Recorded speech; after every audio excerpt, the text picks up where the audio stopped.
Bonjour, bonjour. Bonjour tout le monde. Bienvenue sur ma page La Petite Cuisine de Steph. Bienvenue sur cette nouvelle vidéo. Bienvenue pour une nouvelle recette. Triangle pina colada. Allez, c'est parti. Un cul de poule, le support à cul de poule qui va bien, que je sors de ce pot. On va aussi prendre un petit fouet qui va bien, ça ira mieux. Et j'ai oublié mon beurre, je ne sais pas s'il a fondu dans le micro-ondes. On va aller voir ça. Et bien il n'y a pas fondu du tout. Alors c'est pas grave, je vais le remettre et je vais vous attendre. Coucou tout le monde, bonjour, bonjour. Triangle pina colada aujourd'hui, une petite recette qui va être rapide, simple, efficace, un petit peu originale avec un mélange d'ananas et de noix de coco. Donc ça devrait être assez sympathique quand on aime, bien évidemment.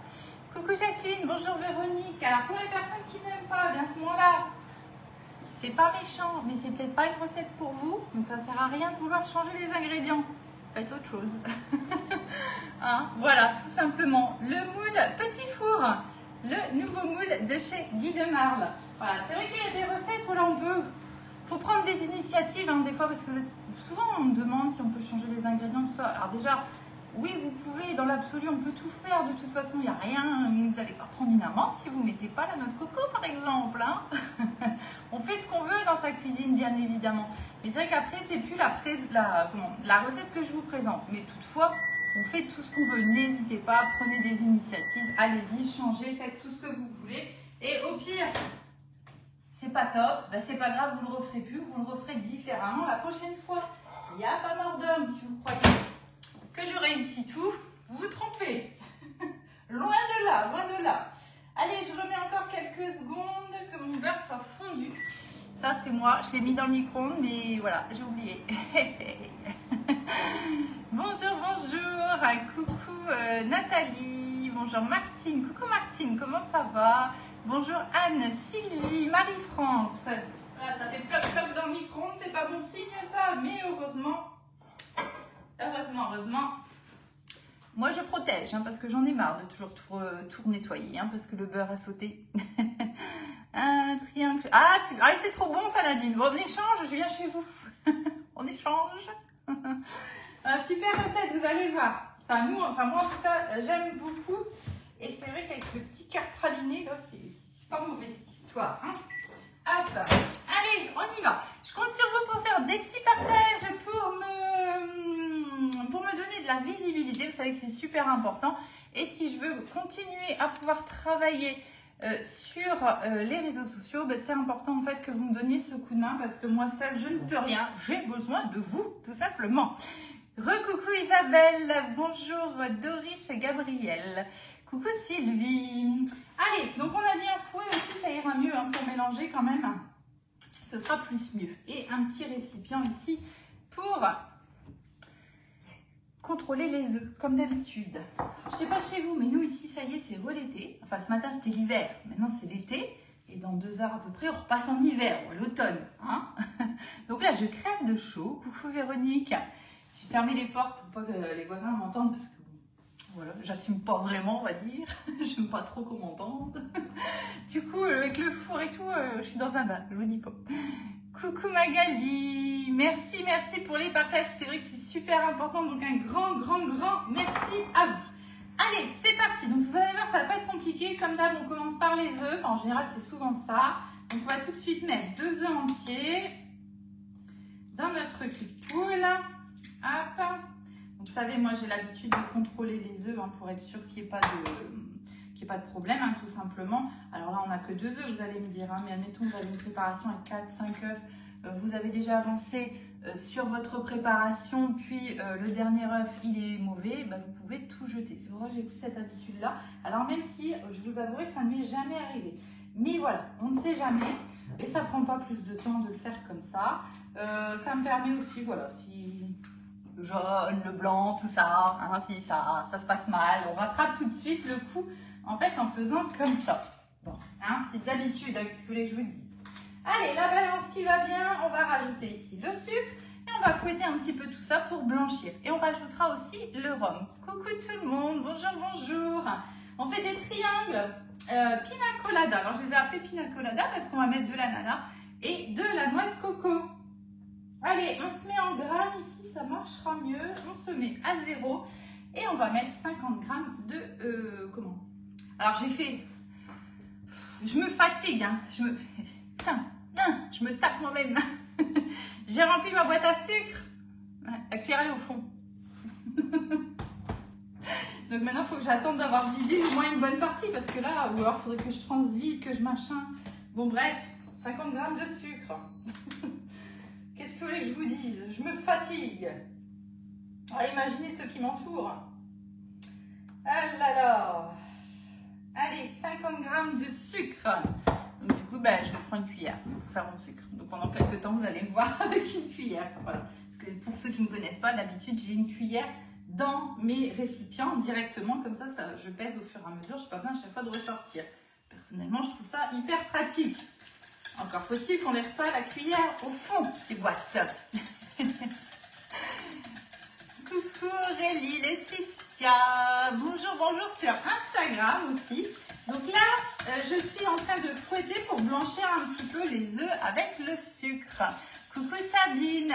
On fait des triangles pina colada avec le nouveau moule petit four. Donc ça, c'est un moule que vous allez retrouver au catalogue à 46,90 € et que vous pouvez commander. Maintenant, ça y est, tout est disponible hein, sur la boutique en ligne. Guide de marge, je vous le remontre, c'est celui-ci. Tac, voilà. Hein. Donc avec cette petite forme en fait de triangle. Alors deux triangles comme ça, mais à l'intérieur en fait on a un petit, ça fait ça comme ça. Et du coup, quand on voit peut-être mieux, souvent on voit mieux les empreintes quand on retourne le moule. Vous voyez ici on a un creux comme ça, donc ça lui donne une petite forme sympa. C'est des petits triangles, donc après on peut les associer de différentes façons pour en faire quelque chose de plus grand. Hein. Donc c'est vraiment des petites bouchées, mais qu'on va pouvoir représenter vraiment de façon complètement différente. Alors soit en vrac comme ça, soit on va vraiment les poser en ligne, soit on peut en faire une fleur. Enfin voilà, il y a vraiment, ou même refaire encore un grand triangle en les positionnant. Enfin voilà, avec un triangle on peut faire beaucoup de choses. Hein. Donc voilà, l'idée est là. Et du coup, vous avez de quoi faire. Et encore une fois, une même recette, ça peut vous donner quelque chose de complètement différent pour la présentation. Voilà, le côté assez sympa de ce moule. Perso, moi j'aime bien parce que c'est des petites portions. Vous savez que j'aime bien ça. Écoutez, ça va. Comme je disais, il fait un petit peu chaud ici, mais on va certainement pas se plaindre. Hein. On profite parce que là, je crois que, en tout cas chez nous ici à Dunkerque, enfin quand je dis Dunkerque, c'est Kabelbroek, mais voilà, c'est près de Dunkerque. On est vraiment sur les derniers jours. Hein. Je crois qu'on va tenir jusque vendredi, mais après, samedi ici, je crois encore qu'il ne va pas faire trop moche. Après, ça va devenir compliqué hein, pour nous. Donc, on profite. Allez, on va rajouter un petit peu ici de rhum. Donc là, par contre, je vais me changer. Je vais me mettre en millilitres. Vous voyez, l'intérêt de la balance ici, c'est que je passe de grammes en millilitres sans problème. Vous avez vu qu'elle est quand même extra plate. Hein, elle arrive... Ah bah tiens, c'est un repère ça. Si vous avez des planches comme ça, comme moi, vous savez qu'on bouge là. Et c'est la hauteur de la planche. Donc, pour vous dire qu'elle est vraiment pas très large, enfin très haute, je dirais. La balance, et donc vous vous doutez bien que c'est hyper pratique. Alors, limite sur le plan de travail on s'en fiche un petit peu, c'est pour le rangement. Elle est super pratique à ranger, moi vous le savez, je la glisse ici dans mes tiroirs. J'ai mon fouet qui se fait la malle. Hop. Donc c'est vraiment hyper pratique au quotidien parce qu'on la vide sous la main. Enfin moi personnellement là où je l'ai posée, je l'ai vide sous la main et elle ne prend pas de place surtout ça. Hein, quand on n'a pas des grandes maisons comme moi par exemple, ou en tout cas une grande cuisine, on est content quand ça ne prend pas beaucoup de place. Bonjour. On fait des triangles pina colada. Donc là ça sent un petit peu le rhum. Hein. Je ne vous cacherai pas que voilà. Hein. On va rajouter la farine et la levure. Alors vous allez voir qu'il ne faut vraiment pas beaucoup de farine. On va rajouter de la noix de coco râpée. Donc c'est ça qui va venir rattraper la consistance. Donc là du coup, hop, vous voyez, j'ai juste appuyé sur unité. Je vais sur les grammes, je me remets à 0. On va prendre ici la farine et moi j'aime bien mettre la levure au passage. Hop, sur la farine, tout simplement. Alors il ne me faut pas grand chose, il me faut 30 g de farine. Hop, je vais y aller doucement.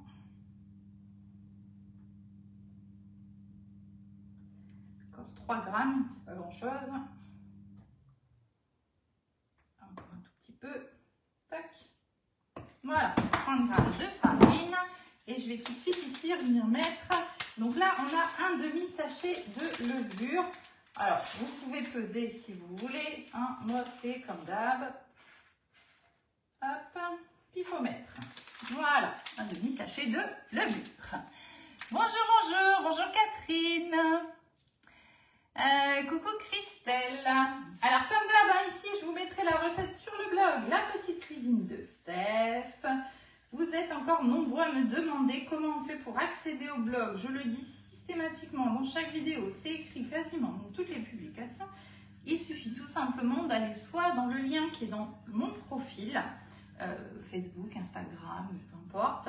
Sur tous mes profils, vous devez pouvoir retrouver le lien qui va vous emmener directement sur le blog. Si vous n'y arrivez pas ou vous n'avez pas compris ou que voilà, vous ne savez pas de quoi je parle, c'est pas grave.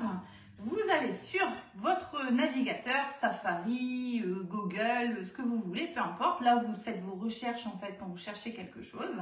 Dans la recherche, vous tapez La Petite Cuisine de Steph et normalement, je devrais apparaître. Vous cliquez sur le lien et vous allez arriver sur le blog, tout simplement. Voilà. Hop. Alors, je vais fouetter un petit peu plus fort parce que j'ai quelques paquets de... Alors, en fait, je vais vous expliquer le pourquoi du comment. J'ai ma levure chimique que je range dans ma boîte. Seulement, j'ai mélangé plusieurs lots de levure que j'ai rajouté en fait au fur et à mesure. Et je me suis rendu compte à un moment donné que j'ai des sachets de levure qui sont... Alors, quand tout est au niveau des dates et tout ça, on est bon, hein, décembre 2025. Donc, vous voyez, il n'y a pas de problème. Et en fait, elle me fait tout des petits paquets à chaque fois. Mais je ne sais pas du coup qui est qui. Je ne sais pas. Donc, du coup, alors, ouais, vous n'allez pas le voir, hein, mais en fait, ça me fait tous des paquets. Et quand je mélange, regardez ce que ça me fait. Voilà. Ça m'énerve, ça m'énerve. Donc, du coup, je vais fouetter un petit peu plus fort ici mon mélange. Donc, ça, c'est moi qui fais ça parce que là, j'ai un problème avec ma levure, hein, ok? Mais sinon, vous n'avez pas besoin spécialement de faire ça. Moi, je vais essayer de rattraper un petit peu. Et je vais même écraser, bon, on va prendre la cuillère, tiens, de tout à l'heure. Je vais essayer d'écraser les petits tas. Parce que celui qui va tomber sur un... Parce qu'en fait, le problème, c'est quand ça fait ça, ben, ça ne cuit pas, en fait. Et ça va rester poudreux. Donc, celui qui va tomber sur un morceau de ça, ben, c'est pas bon. Franchement, c'est pas bon. Hein. On pourrait bien dire d'autres mots, tellement c'est pas bon. Donc, voilà, on va essayer de rattraper. Alors, d'habitude, je le fais sans vous le dire. Et puis, voilà, j'arrive à peu près à me débrouiller. Mais là, je vois que j'en ai vraiment beaucoup. Et du coup, ça m'embête vraiment de laisser comme ça. Tac. Bon, on est déjà un petit peu mieux. On va fouetter un petit coup. C'est les aléas, c'est pas très grave. Hein, on rattrape le truc. Ça arrive à tout le monde. C'est rien. Et je suis impatiente d'avoir terminé. Pourtant, on en fait des recettes. Hein. Je suis impatiente d'avoir terminé ma boîte parce que du coup, je rachète des trucs de levure. Là, on est là-bas au fond. Et je les rajoute pas, parce que sinon je vais tout mélanger. Donc voilà. Parce que ce qu'il y a, c'est que souvent, quand j'achète ça, j'achète 3-4 paquets en même temps, en fait, et voilà, je les mets tous dedans. Donc je peux même pas me repérer au numéro de l'eau ou quoi que ce soit. Bon, bref. Mes misères quotidiennes avec ma levure chimique. Hein. Si on avait que ça dans la vie, on serait pas embêtés. Pour la commande du bout de la brioche, il y en a plein.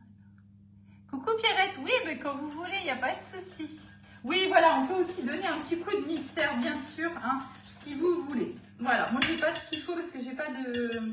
Enfin bref, voilà. On a rattrapé le truc avec la petite cuillère magique qui est géniale, justement, pour émulsionner et pour bien mélanger. Vous voyez, quand vous avez des choses qui sont un petit peu difficiles. Et là, si vous regardez, vous voyez, j'ai réussi à tout rattraper. Ou presque, hein, il reste un ou deux petits trucs, mais voilà. On est déjà vachement mieux. Essayez, voilà. Si ça vous arrive à l'occasion, bah, voilà, au moins vous savez comment essayer de rattraper un petit peu le truc. Vous écrasez, puis vous fouettez bien, et normalement vous allez pouvoir rattraper le tout. Ce n'est pas très grave. Donc maintenant, on va rajouter notre noix de coco. Alors du coup, ma balance, elle s'est éteinte. Noix de coco, où es-tu? Allez, hop. Un petit peu de noix de coco ici, donc dans notre pâte. Alors, on va aller doucement. Hop.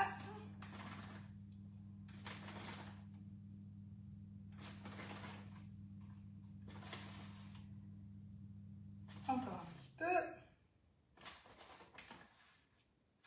Voilà, hop. Tac. Voilà, on va mélanger tout ça. Maintenant, ensuite, on va rajouter le beurre. Là, j'y vais doucement, hein, pour pas que ça parte de partout. Hop. On va maintenant ici rajouter le beurre donc, que j'ai fait fondre, hein, tout simplement. Oui, ah oui, bien sûr, on peut faire ça aussi. Alors, je vous avouerai, pour les gâteaux du quotidien, je ne fais pas du tout ça parce que voilà, j'aime bien que ce soit efficace, rapide. Je dis pas que je fais bien, hein, comme d'habitude, hein, vous savez. Hein, moi, je cuisine pour moi dans ma maison, très simplement et voilà. Mais c'est vrai qu'en tamisant, on n'aurait pas ce problème-là. C'est tout à fait vrai. Maintenant, moi, pour le quotidien, voilà, vous me connaissez aussi. Hein. Hop. Allez, on mélange tout ça, impec. Donc là, je vais rajouter ici de l'ananas. Alors, bien évidemment, si on a de l'ananas frais, c'est encore mieux, je dirais. Alors, là, attendez, on a un petit peu de beurre à droite, à gauche. Hop là. Voilà. Alors, je vais mettre sous B-Safe parce que si on a de l'ananas frais, c'est encore mieux. Par contre, il faudra ici bien égoutter. C'est pour ça que j'ai laissé mes tranches ici au-dessus pour bien les égoutter et ne pas avoir trop d'humidité qui viennent se rajouter dans la pâte. Ok, j'ai pris une boîte d'ananas au sirop, voilà, parce que j'ai pas d'ananas frais et que voilà, peu importe, on peut dire, c'est toujours mieux du frais, mais là pour le coup ça fera bien l'affaire. Donc je les ai égouttés et vous voyez, même si j'ai pas besoin du tout de toute la boîte, puisque en fait par rapport à notre recette ici, ça fait 2 belles tranches en fait, hein, tout simplement, et encore même pas. Je vais en rajouter un tout petit peu plus. Donc le reste, et bien très simplement, B-Safe. Hein, c'est tout à fait le genre de choses qu'on va pouvoir vraiment mettre sous vide et pouvoir du coup les conserver très longtemps sans problème. Hein. Donc ça, vous voyez, le B-Safe, c'est ça aussi, de pouvoir conserver vraiment plein de choses. Et c'est ce que, alors je me souviens plus quand j'ai fait à manger ce midi, je me suis dit tiens mince, j'aurais dû leur parler de ça pour le B-Safe et je me souviens plus du coup. Ah oui, si. J'ai ouvert, qu'est-ce que j'ai ouvert? Du chèvre, je crois. Bon, vous savez que nous, on n'est pas très... Je change de recette, hein, ça n'a plus rien à voir, je vous précise. On n'est pas très fromage, mais j'avais besoin d'un petit peu de chèvre dans ma recette. Et en fait, vous voyez, avant, j'aurais fait 100. J'aurais dit, bon, bah tant pis, j'en mets pas. Parce que je sais que le chèvre, là, on va pas spécialement le manger. Enfin, en tout cas, tout de suite, parce qu'on n'est pas hyper fan. Et que, voilà, ça va pas nous dire de le remanger d'ici quelques jours. Et maintenant que j'ai le B-Save, en fait, je fais vraiment les recettes telles qu'elles sont et avec les ingrédients tels que ça doit être. Parce que je sais que là, ma petite bûche de chèvre que j'ai entamée pour 2-3 tranches, c'est pas grave en fait, elle est sous B-Save, sous vide d'air. Et du coup, je vais pouvoir la ressortir quand je voudrais. Alors évidemment, ça va pas durer 3 semaines non plus. Hein. Mais voilà, je suis tranquille. Je sais que j'ai le temps en fait pour pouvoir trouver à l'occasion une autre recette pour pouvoir utiliser le reste sans me forcer en fait à devoir refaire une autre recette avec du chèvre alors qu'on n'en a pas spécialement envie. Donc vous voyez, ça c'est aussi le côté très intéressant du B-Save. Et les ananas là, en fait finalement c'est la même chose. Alors je suis en train de parler du B-Save. Le B-Save, pour les personnes qui ne connaissent pas, c'est l'appareil de mise sous vide que nous avons chez Guy Demar, qui moi a vraiment changé mon quotidien par rapport à notre façon de consommer. Parce qu'en fait, grâce à cet appareil, je gagne du temps, je gagne de l'argent parce que je vais moins souvent faire les courses, parce que j'achète différemment et parce que je ne jette plus, tout simplement. Voilà. Donc, comme quoi, le B-Save, vraiment, il y a vraiment plein d'aspects, en fait, des petits gestes du quotidien, vous savez. Et au final, c'est vachement intéressant. Là, c'en est encore la preuve, tout simplement. Voilà. Alors, je suis en train de couper mes petits ananas. Alors, je suis vraiment en train de faire des petits morceaux. Pourquoi? Parce que vous avez vu ici, on va utiliser le moule petit four. Qui dit petit four, dit petites empreintes. Donc, si je laisse des gros morceaux d'ananas, je ne sais pas trop ce que ça va donner. Et je pense que ça ne va pas très bien se répartir ici au niveau de la pâte dans les empreintes. Donc, du coup, je les coupe vraiment en petits cubes. Hop. Voilà. Tac. Et je viens les rajouter. Tac. Dans mon plat. Et on va mélanger ça. Et la pâte est prête. Alors en plus, quand on élargit ici côté avocat, je peux même, je verrai ça tout à l'heure, j'en sais rien. Côté présentation, on pourra même rajouter peut-être un petit morceau d'avocat dessus. Ça peut être très très sympa. Je verrai. On fait un petit peu ce qu'on veut. On peut rajouter aussi par exemple un petit peu de poudre de noix de coco sur le petit gâteau. On peut rajouter, si on a envie, un petit peu de copeaux de chocolat, pourquoi pas, hein. Vous voyez la balance que je vous disais, moi ça se range ici. Alors je peux vous dire tout est ric et rac, hein, tu vois, tout est ric et rac. Et là, tac, tac, voilà. Vous voyez. Et pourtant c'est serré, hein. Coucou Sylvie, comment ça va? Allez, petite louchette que j'aime tant. Je vais juste vérifier ici que le fond de mon récipient est bien mélangé, qu'il n'y ait pas de farine ou autre. Ok, on est bon. On va pouvoir ici remplir notre moule. Donc le moule petit four que vous retrouvez au catalogue, 46,90 €. Si vous n'avez pas de conseillère ou que vous souhaitez me choisir comme conseillère, eh bien c'est tout à fait possible. Vous aurez juste qu'à mettre lors de votre commande, tout simplement. Alors le plus simple, c'est que vous tapez 59 630 et vous allez tomber sur moi. Vous allez voir ma tête apparaître, vous cliquez dessus, je vous autorise à me taper. Et puis, vous allez pouvoir me sélectionner tout simplement, hein. Voilà. Si vous ne savez pas trop comment faire, vous vous embêtez pas. Ne cherchez pas pendant 1 heure. Vous m'envoyez un petit message et je vous explique comment faire, très simplement. Et alors, attendez, parce que là, petit cochon. Tac. Voilà. Hop, on va faire comme ça plutôt, hein. Alors là, je prends une petite louchette, vraiment une petite louchette, hein. Et je viens remplir ici mon empreinte. Je pense même que je suis allée un petit peu large au début. Parce qu'on a quand même mis cette fameuse levure qui nous a bien embêté dans la pâte. Et donc du coup, ça va gonfler forcément. Toc. Alors oui, ce que je ne vous ai pas dit aussi, c'est si jamais vous n'avez jamais passé de commande, eh bien, vous pouvez avoir 5 € de remise sur votre première commande. Du coup, là, il faut m'envoyer un petit message que je vous envoie un petit mail pour vous inscrire. Il faudra renseigner donc forcément votre conseillère et puis mettre mon adresse mail et ça vous débloquera un petit bon de 5 € qui sera valable pendant 1 an. Donc vous pouvez très bien faire l'inscription et puis voilà, même si c'est pas pour tout de suite, comme ça ce sera fait, vous aurez votre petit code de débloqué. Je tiens à préciser que moi je n'ai pas de code, c'est pas moi qui donne un code en disant voilà, comme vous êtes inscrit, vous avez tel code.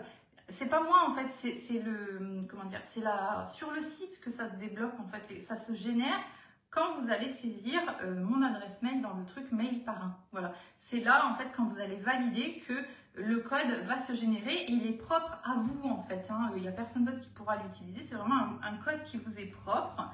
Et moi j'ai pas de code à distribuer parce que souvent vous me dites je me suis inscrite, vous pouvez me donner le code, mais moi j'ai pas de code en fait. C'est vraiment ça en fait qui fait que vous allez pouvoir avoir ce bon de 5 €. Voilà. Alors je sais c'est un petit peu bizarroïde, mais on n'a pas le choix, c'est fait comme ça, j'ai envie de vous dire, hein. Hein, on est obligé de s'adapter. Si on veut les 5 €, on doit s'adapter. Sinon, tant pis. Hop. Donc là, je remplis tranquillement mes petites empreintes. Donc j'y vais, je remplis pas énorme, hein, parce que comme je vous dis, ça doit vraiment gonfler. Donc je dirais aux 2/3 environ. Et je vois que je sais pas combien on va en faire. On va peut-être pas remplir toute la plaque. Alors, ce que je ne sais pas, c'est si on rajoute un œuf. Hein, souvent, c'est moi, c'est avec les œufs hein, que je me repère. Si je vous rajoute un œuf dans la recette et toutes les quantités qui vont bien, vous allez en avoir de trop. Parce que là, je remplis les 3/4 du moule. Le problème, c'est que couper un œuf en deux, c'est compliqué. Toujours compliqué. Ou alors, ce qu'on peut faire... Alors, non, vous savez ce que je vais faire? Je vais moins les remplir. Parce que moi, je pense que de toute façon, ça va gonfler. Du coup, on va faire comme ça. Parce qu'au début, j'étais un petit peu large au niveau du remplissage. Donc, on va faire comme ça plutôt. Et du coup, comme ça, la quantité, normalement, elle devrait être bonne. Alors ça, c'est pareil, vous savez, des fois, comme je vous dis souvent, hein, vous voyez, par exemple, les œufs. D'un œuf à l'autre, si vous avez un œuf comme ça ou si vous avez un œuf tout petit, forcément, ça ne fait pas la même quantité de pâte au final. Donc, il ne faut pas vous inquiéter si des fois, vous avez un petit peu moins de quantité que ce que moi je peux avoir, ou si vous avez un petit peu plus, hein, c'est pas grave du tout ça. Hein. Alors là, je suis juste en train de retravailler un petit peu les empreintes. Je regarde où est-ce qu'il y a un petit peu trop de pâte et je le renlève pour le répartir chez le voisin. Hein, tout simplement, c'est juste pour équilibrer et voir si j'arrive un petit peu à bien remplir. Ou alors, ce qu'on peut faire, c'est rajouter un tout petit peu plus d'ananas. Voilà, comme ça, vous aurez un tout petit peu plus de masse. Et du coup, ça ira mieux pour vous. Vous n'aurez pas à vous prendre la tête pour remplir. Vous y allez franchement. Hop. Oui, je peux faire ça à la limite parce que je pensais réussir à remplir le reste, mais non, ça va être un petit peu spécial. Donc, je vais faire ça. Je vais regarder la recette, voir là où je peux vous rajouter un tout petit chouïa de quelque chose. Vous voyez, si on rajoute 10 grammes de poudre de noix de coco, puis un petit peu plus d'ananas, je pense qu'on devrait pouvoir s'en sortir. Je vais racler les fonds de tiroir ici pour faire le dernier. Alors, vous voyez ma petite louchette comme d'hab. Hop, elle me permet vraiment de pouvoir aller racler. Regardez ce que je vais récupérer encore comme pâte en allant vraiment racler à fond mon cul de poule. Vous voyez? Donc ça, c'est le côté vachement bien de cette petite louchette. Et moi, j'aime bien l'utiliser pour remplir les moules à empreinte individuelle. Hein. Souvent, c'est ça que j'utilise. Je trouve ça voilà, pratique, efficace, rapide. Je ne dis pas que c'est ce qu'il y a de plus propre, mais en tout cas, pour moi, c'est ce qu'il y a de plus efficace. Hop. Voilà. Bon, bah écoutez, moi, au niveau du remplissage ici, ça me paraît pas trop mal. Du coup, il me manque 1, 2, 3, 4, 5. Ok. Je vais retravailler un tout petit peu la recette hein, pour que vous ne soyez pas embêtés. Ou sinon, vous savez que vous n'allez pas remplir forcément tout le moule. Ça, c'est pas grave. Hein, vous le savez, vous me voyez faire depuis maintenant plus d'1 an. On ne remplit pas tout le moule. Nos problèmes, hein, nos problèmes. Silicone platinium, ça ne va rien faire du tout dans votre four. Vous allez tout simplement le mettre dans le four. Et puis voilà, c'est tout. Pas spécialement, j'anticipe les questions qu'il va y avoir. Déjà dit aussi plusieurs fois. Pas spécifiquement besoin de mettre de l'eau dans les empreintes vides, ça ne sert à rien. Vous savez ici, ça, là, ça, c'est aussi du silicone platinium, il ne se passe rien quand vous mettez dans le four. Il ne se passera rien non plus dans l'empreinte. Donc ne vous inquiétez pas, vraiment, prenez-vous pas la tête. Vous allez mettre comme ça dans le four et ça ne va absolument pas abîmer le moule, hein, vraiment pas. De toute façon, je vais vous dire, depuis plus d'1 an que j'utilise mes moules quotidiennement et que je vous les montre, vous voyez bien qu'il n'y en a pas un seul qui est abîmé. Je rachète pas des moules toutes les semaines, hein, je vous rassure. Donc voilà, hein, vous voyez bien qu'il y a vraiment zéro problème. Ah, je vais juste lisser un petit peu là tout mon petit, mes petites bavures. Même si, comme je vous le dis aussi à chaque fois, on s'en fiche un petit peu. C'est pas très grave. Ça peut cuire aussi comme ça et tout simplement ça partira quand vous allez nettoyer votre moule. Je vais surveiller la cuisson et je vous dirai si, bougez pas, si, hop, ici. Faut que je sorte la bonne, je n'ai 50, je sorte la bonne. Si je vais venir rajouter ici une toile de cuisson ou pas. Alors vous savez que moi, à tort ou à raison, et ça j'ai envie de dire peu importe. En tout cas, moi c'est ma façon de faire.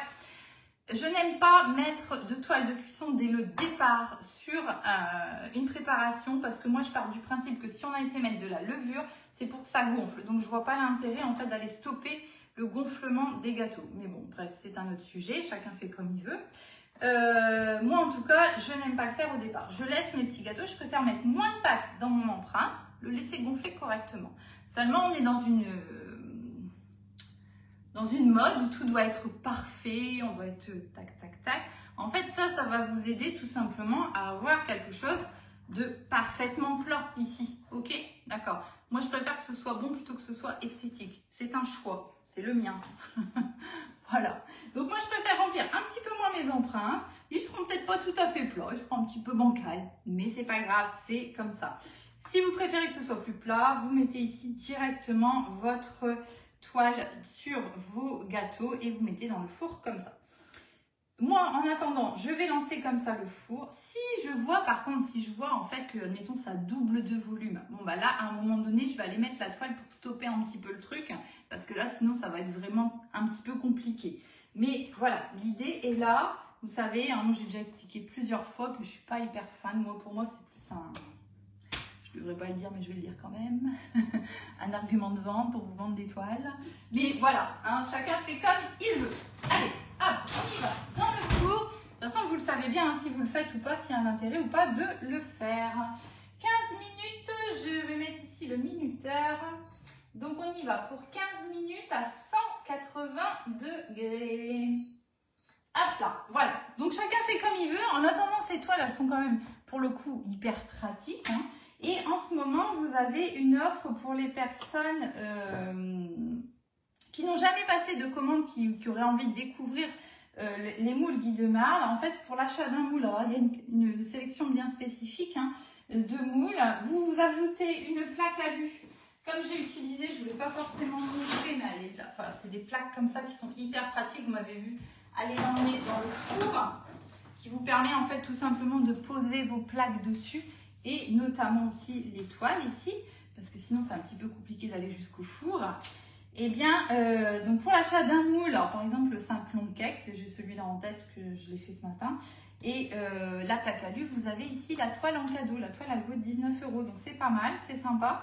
Et c'est sûr que ça, vous allez vous en servir, c'est sûr et certain, tellement c'est pratique. Vous avez plein d'idées sur mon blog, La Petite Cuisine de Steph, pour voir ce qu'on peut faire avec ces toiles de cuisson. Voilà. Recoucou maman. Allez, je vous laisse. Si vous avez besoin de quelque chose, n'hésitez pas à revenir vers moi. Et puis, je vous partage, peut-être pas encore aujourd'hui, peut-être demain plutôt, la recette de nos petits triangles pina colada. Pardon. Je vous souhaite une belle après-midi et je vous dis à très bientôt pour de nouvelles recettes. Bonne journée à tout le monde.